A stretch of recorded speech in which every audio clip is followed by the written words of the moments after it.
వసంతవల్లరికి స్వాగతం. ఈనాటి వసంతవల్లరిలో సుప్రసిద్ధ కథా రచయిత, అమెరికా వాస్తవ్యులు శ్రీ మందపాటి సత్యం గారి రచన అంతులేని కథ వింటారు.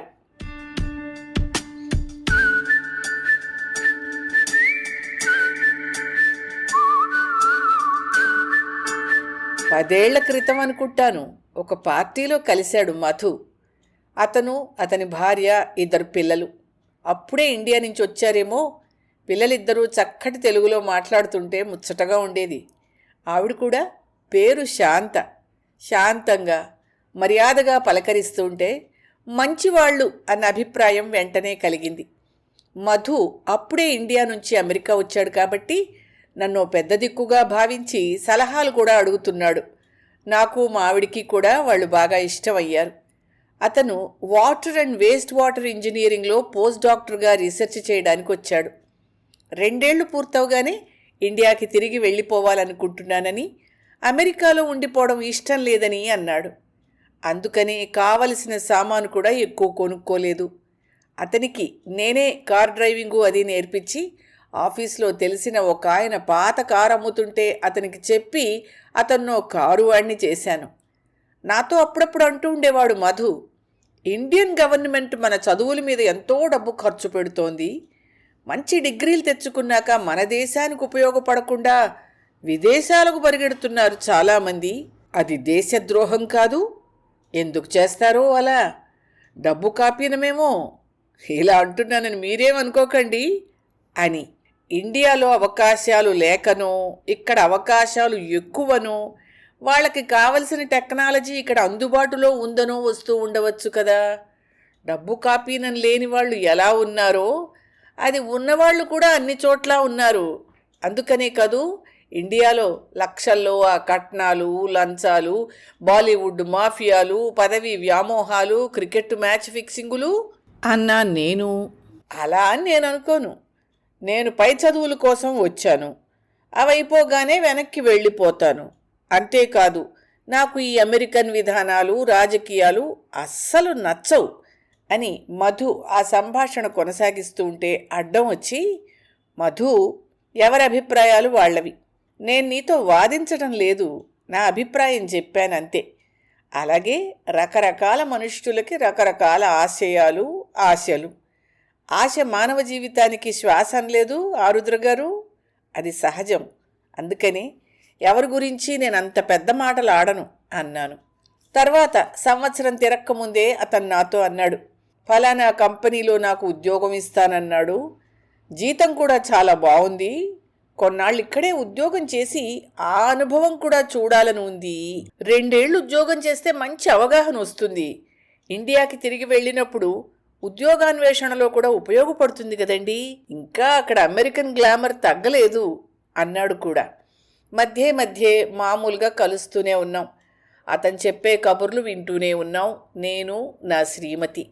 తన ఉద్యోగం చాలా బాగుందని, ఎన్నో కొత్త విషయాలు తెలుసుకుంటున్నానని చెప్పాడు. మధు మంచి తెలివైనవాడు. అందుకని అతను చెప్పిన దాంట్లో ఆశ్చర్యమేమీ కనబడలేదు. కాకపోతే అతనిలో కొంచెం మార్పు కనబడుతోంది. మా కంపెనీ వాళ్ళు నాకు ఇమిగ్రేషన్కి, అదేనండి గ్రీన్ కార్డుకి స్పాన్సర్ చేస్తామన్నారు. ఇక్కడ ఎలాగూ ఉండేది లేదు, ఎందుకులే అనుకున్నాను. కానీ మళ్ళా నాకే అనిపించింది, H1 వీసా మీద ఎక్కువ రోజులు ఉండడానికి వీల్లేదు కదా, గ్రీన్ కార్డు తీసుకుంటే నష్టమేమిట్లే అనిపించిందండి. అందుకనే స్పాన్సర్ చేయడానికి అన్ని కాగితాలు సంతకాలు పెట్టేసి పంపించాను. శుభం అన్నాను నా మామూలు ధోరణిలో. అతని అదృష్టమేమో కానీ వాళ్ళ 4గురికి గ్రీన్ కార్డు కూడా చాలా తొందరగానే వచ్చేసింది.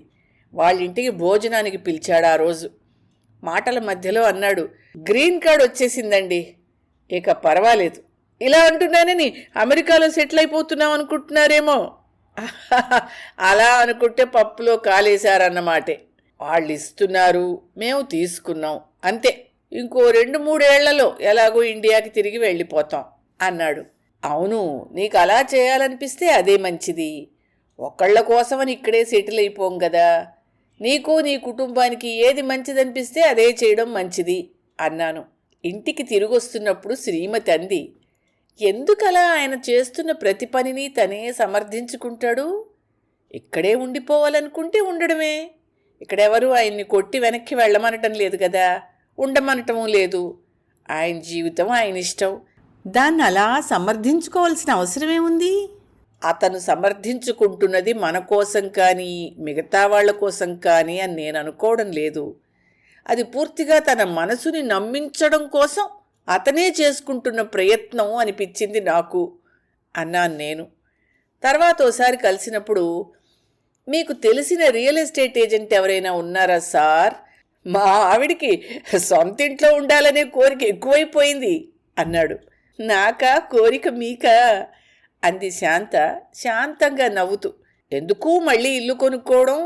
ఎలాగూ ఈ సంవత్సరం దుకాణం ఎత్తేస్తున్నావు కదా అని నేను కానీ మా శ్రీమతి కానీ అనలేదు.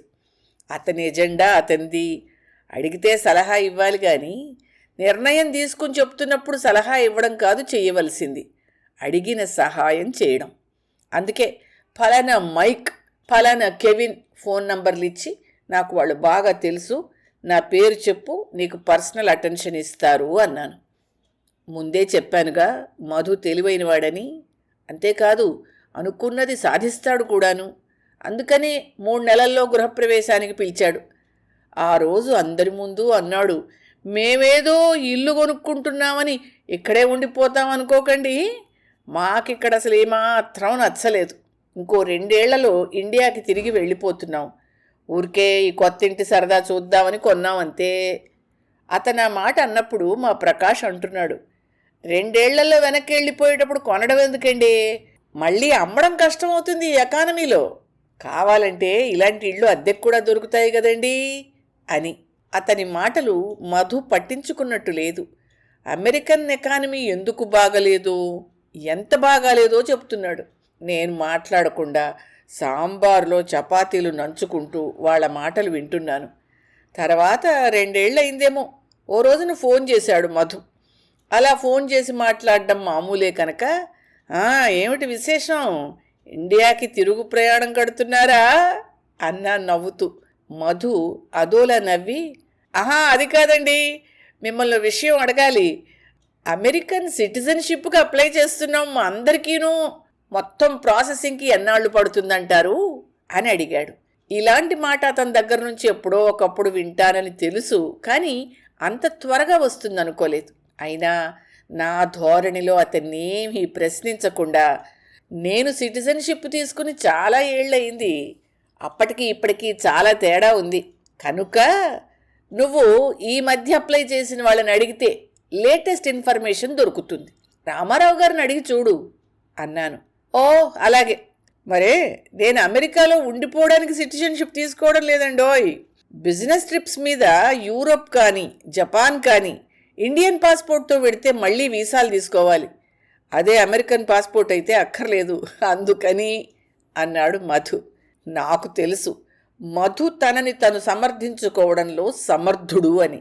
అందుకే అవునవును నువ్వు చెప్పింది నిజమే అని వెంటనే ఒప్పేసుకున్నాను. ఈ కథ కంచికి వెడుతుందా, కాలిఫోర్నియాకి వెడుతుందా, ఎక్కడికి వెళ్ళినా ఎప్పుడు వెడుతుంది అని ఆలోచిస్తూ.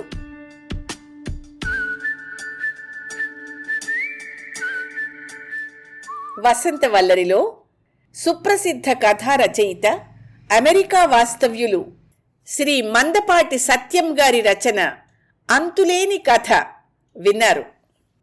వసంత వల్లరిలో ఇవాల్టి కార్యక్రమం మీకు నచ్చిందని ఆశిస్తున్నాను.